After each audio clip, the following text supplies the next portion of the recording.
कैसे फूटा था दिया के अजोरा में मोरे सैया हो सुतल तनी कोरा में। किल्ली पोल ने पवन सिंह और पवन सिंह के फैन को दिया करारा जवाब। जी हाँ, नमस्ते प्रणाम दोस्तों, मैं ग्वाला अभी। दोस्तों जैसा कि आप वीडियो में इस व्यक्ति को डांस करते हुए देख रहे हैं, दोस्तों ये व्यक्ति विदेशी है और सूडान कंट्री का रहने वाला है। दोस्तों ये दोनों रिश्ते में भाई और बहन है। इनका नाम किल्ली पोल है और दोस्तों ये दोनों भाई बहन किल्ली पोल अपनी भाषा के गानों पे इंस्टाग्राम पे रील बनाते हैं, जो कि इनकी हर एक रील वायरल होती है और काफी ज्यादा व्यूज आते हैं। और दोस्तों इन दोनों ने बॉलीवुड के कई गानों पर भी रील बनाई है, जो कि इनकी रील काफी ज्यादा वायरल भी हुई है। और दोस्तों कुछ दिनों पहले इन दोनों ने भोजपुरी के माने जाने पावर स्टार पवन सिंह के एक गाने पर भी रील बनाया था, जिस गाने का टाइटल था कमरिया करे लपा लप लाली पाप लागलू। उस गाने पर इन लोगों को बहुत ज्यादा व्यूज और कमेंट अचीव हुए हैं। लेकिन दोस्तों इन्हीं सब के बीच पवन सिंह और पवन सिंह के फैंस काफी ज्यादा खुश हैं। उनका कहना है कि विदेश के किल्ली पोल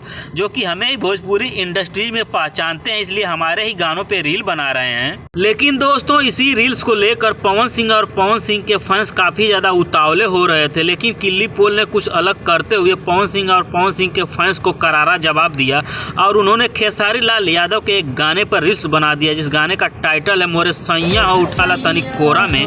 दोस्तों जैसा कि आप वीडियो के शुरू में इस गाने के रील्स में किल्ली और किल्ली पोल दोनों को नाचते हुए देखे हैं आप लोग। और दोस्तों इनकी यह रील्स भोजपुरी इंडस्ट्री में काफी ज्यादा वायरल होते हुए नजर आ रही है। और दोस्तों कहीं न कहीं किल्ली पोलो ने पवन सिंह और पवन सिंह के फैंस को काफी ज्यादा करारा जवाब दिया है। और दोस्तों मैं बता दूं कि हर जगह इनके ही रील्स का स्टेटस चलते हुए नजर आ रहा है कि मोरा सैया उठाला तनी कोरा में। लेकिन दोस्तों आप समझ सकते हैं किल्ली पोल एक दूसरे के भाई बहन है और ये विदेश के रहने वाले हैं। इन्हें भोजपुरी का कोई भी ज्ञान नहीं है, लेकिन दोस्तों जिनका भी इनको गाना पसंद आता है उनके गानों पर ये रील बना देते हैं। लेकिन दोस्तों कुछ लोगों का कहना है कि किल्ली पोल सिर्फ पवन सिंह को ही जानते हैं, लेकिन दोस्तों मैं बता दूं कि किल्ली पोल भोजपुरी के हर एक स्टारों को जानते हैं। लेकिन दोस्तों मैं बता देना चाहता हूं इनको जिनका ही गाना पसंद आता है उनके ही गानों पे रील्स बना देते हैं। लेकिन दोस्तों आपकी क्या राय है किल्ली पोल के बारे में, कमेंट करके हमें जरूर बताएं। धन्यवाद दोस्तों।